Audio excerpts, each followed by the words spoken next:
guys, ang ganda. Team Kahoy. Pero nasa ano siya? 1-1. Ang ganda din ng kutsilyo.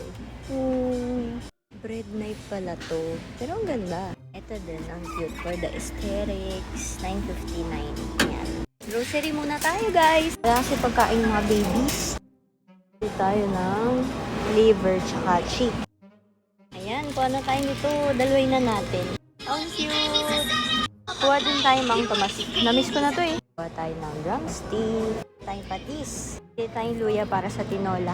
And sayote. Bumili kami screwdriver. Puro Lotus na yung gamit namin. Yung mga tools namin sa bahay eh. Baka naman. Ang ganda nito. Laki. Yung mga panggan. So, kaya hindi kami nabili na. Pero yan, titingin tayo ng mga ibang mga kitchenwares. Galaxy. Ang ganda din kulay, oh. May copper din, tapos may espresso. Ganda. Ito na lang kukunin namin yung mga pang-sup-sup namin. Ayan, oh. 1.8. Ang ganda na yung tsura. Kwadrado. Tapos pag kukunin yung ganyan, oh. Diba? Tapos ito kumuha kami ng takip tsaka ng ito, lutuan. Galaxy series. Ganda. Mama, guys.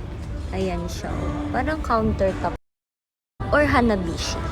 Kaya ako na ng ganitong style. Gusto ko parang parang ganito, kwadrado. Parang countertop.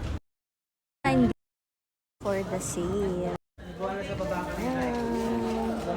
Gaya ng damit si Person. Ayan o, gaya. Ayan, bili na po. Yung favorite ko yan o, yo-yo. Yo-yo-yo. O kaya ito, yan, chocolate. Double trouble ata tawag. Yo-yo-yo-yo-yo-yo. Butter rocket din. Gusto ko yung mga may ganyan na yung cream-cream sa gitna. Kumain siyang choco cream cheese. Natikman natin yan before. Ganyan yung tsura ng likod ng damit namin, guys. Yan, ganda no.